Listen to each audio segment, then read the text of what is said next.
श्रावण महात्म्य अध्याय 5। भगवान शंकर ने आगे कहा, हे विप्र, कोटिलिंग का महात्म्य तथा पुण्य का वर्णन नहीं किया जा सकता।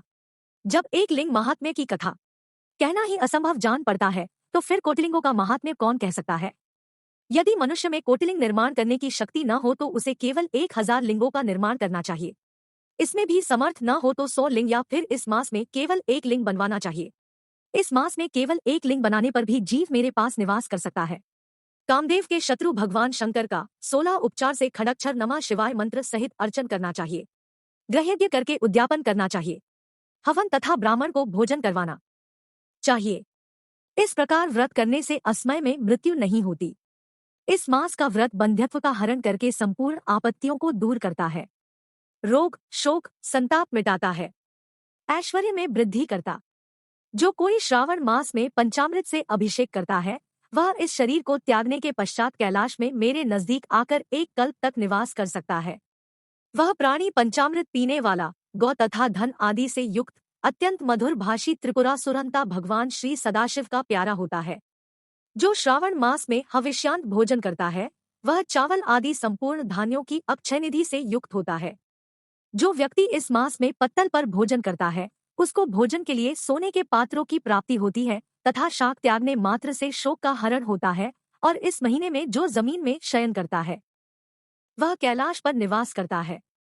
जो इस महीने एक दिन भी ब्रह्म मुहूर्त में स्नान करता है उसे पूरे महीने तक नहाने का फल मिलता है। इस मास में जो प्राणी जितेंद्रिय होता है इंद्रियजन्य बल की प्राप्ति होती है। इस मास में स्फटिकमणि, पाषाण, मिट्टी तथा मरकतमणि निर्मित शिवलिंग जो स्वयं उत्पन्न या बनाए हुए या पिसान निर्मित अथवा पीतल या चंदन मक्खन निर्मित शिवलिंग में एक बार अर्चन करने मात्र से 100 ब्रह्महत्या का पाप मिट जाता है। सूर्य ग्रहण, चंद्र ग्रहण या अन्य किसी सिद्धि क्षेत्र में लक्ष्य जप करने से जो सिद्धि कही गई है वह श्रावण मास में केवल एक बार करने से मिल सकती है। किसी दूसरे समय में किए गए नमस्कार तथा प्रदक्षिणा से जो 1000 बार का फल मिलता है वह फल इस महीने में केवल एक बार के नमस्कार करने तथा प्रदक्षिणा करने से मिल जाता है। यह महीना मुझे अधिक प्यारा है। इस महीने में वेद पारायण करने पर सब वेद मंत्रों की अच्छी तरह सिद्धि हो सकती है। जो इस मास में श्रद्धा से स्वाध्याय करता है अथवा पुरुष सूक्त के आलस्य त्याग कर 100 पाठ करता है उसको ब्रह्महत्या जैसे अनेक पापों से छुटकारा मिल जाता है। हे सनत कुमार, यह गुरुशया पर पाप उत्तम प्रायश्चित भी है। इसके तुल्य पापनाशक, पवित्र, पुण्य फलदायक कोई अन्य साधन नहीं है। मनुष्य को चाहिए कि इस महीने में बिना पुरुष सूक्त पाठ के एक दिन भी न बितावे। जो कोई इसको ढोंग मात्र कहता है वह अवश्यमेव नरक को जाता है। प्राणी को समिधा, चरु, तिल और घी से गृहयज्ञ एवं धूप, गंध, पुष्प, नैवेद्य आदि के द्वारा अर्चन करना चाहिए। भगवान सदाशिव के रूपों का यथोचित ध्यान करके अपनी सामर्थ्य अनुसार कोटि होम, लक्ष होम और अयुत हवन करे। तिलों का व्याहृति मंत्रों द्वारा हवन करना चाहिए। ग्रहयज्ञ का नाम इसी को दिया गया है। हे सनत कुमार, अब मैं वारव्रत कहूंगा, ध्यानपूर्वक सुनना। इस संबंध में एक पुरातन इतिहास कहता हूँ। रमणीक प्रतिष्ठानपुर में सुकर्मा नामक एक दरिद्र ब्राह्मण रहता था। भिक्षा पर ही उसका गुजारा होता था। एक दिन वह एक गृहस्थ के घर में भिक्षा के लिए गया। वहां कुछ स्त्रियां आपस में मिलकर रविवार का व्रत कर रही थी। उस ब्राह्मण को देखकर उन स्त्रियों ने पूजन सामग्री को शीघ्रता पूर्वक ढक दिया। उधर ब्राह्मण को अर्चन विधि जानने की लालसा थी। उसने उन स्त्रियों से कहा, आप सबने इस व्रत को क्यों ढक दिया?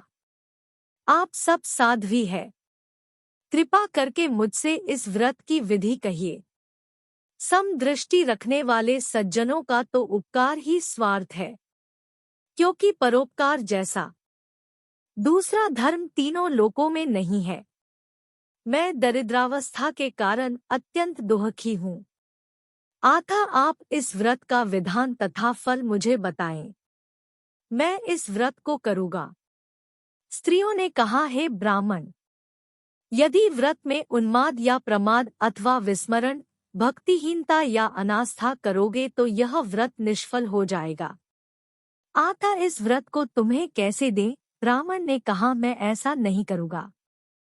उसकी ऐसी बात सुनकर उन स्त्रियों में से एक प्रौढ़ स्त्री ने उस ब्राह्मण को उस व्रत की विधि बतलाई। श्रावण मास में शुक्ल पक्ष के पहले रविवार को मौन होकर उठना चाहिए। शीतल जल से स्नान करके नित्य कर्म कर पान के पत्ते पर 12 परिधि वाला मंडल लिखना चाहिए। उसे लाल चंदन से सूर्य नारायण के तुल्य गोलाकार लिखना चाहिए। उस मंडल में संज्ञा नाम वाली स्त्री सहित सूर्य का लाल चंदन द्वारा पूजन करना चाहिए। घुटने जोड़कर जमीन पर बैठकर सूर्य के 12 मंडलों पर अलग अलग लाल चंदन से युक्त लावा तथा जपा ओढ़ुल पुष्प द्वारा अर्घ्य श्रद्धा भक्ति से सूर्य नारायण को देना चाहिए। अर्घ्य को रक्ताक्षत जपा पुष्प और उपचारों द्वारा युक्त करें। नारिकेल बीज और खनाड शर्करा से युक्त सूर्य के मंत्र पढ़कर नैवेद्य देना चाहिए। सूर्य के 12 मंत्रों द्वारा स्तवन करना चाहिए। 12 बार नमस्कार और 12 बार ही प्रदक्षिणा करनी चाहिए। फिर 6 सुतों को एक में मिलाकर उसमें 6 ग्रंथियां लगानी चाहिए। उस सूत्र को भगवान श्री सूर्य नारायण को अर्पण करके उसे अपने कंठ में बांध लेना चाहिए। 12 फल से संयुक्त दान वामन ब्राह्मणों को देना चाहिए। कुपात्र को इस व्रत की विधि नहीं बतानी चाहिए। हे विप्र, इस प्रकार व्रत करने से निर्धन धनवान हो जाता है एवं संतान पुत्रवान हो जाता है।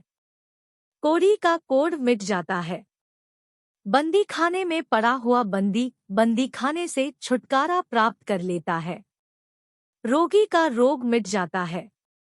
हे विप्र, अधिक क्या कहूँ? प्राणी जिस जिस वस्तु की इच्छा करता है वह उसको इस व्रत के प्रभाव से प्राप्त हो जाती है। इस विधि से यदि श्रावण मास में 4 रविवार हो तो 4 व्रत और 5 रविवार हो तो 5 व्रत करे। व्रत के पूर्ण फल प्राप्ति के लिए उद्यापन करें। हे विप्र, इस प्रकार व्रत करने से कार्य सिद्धि होती है। वह ब्राह्मण उन स्त्रियों से इस प्रकार की विधि जानकर अपने घर को वापस लौट आया। उसने घर आकर अपनी दोनों कन्याओं को भी व्रत की विधि बतलाई। उस व्रत के केवल सुनने से और अर्पण तथा दर्शन मात्र से वह कन्याएं अत्यंत सुंदर हो गई तथा उसी दिन से उस ब्राह्मण के यहाँ लक्ष्मी निवास करने लगी। की विधियों और कई प्रकारों से उस ब्राह्मण के यहाँ लक्ष्मी आई। वह धन कुबेर हो गया।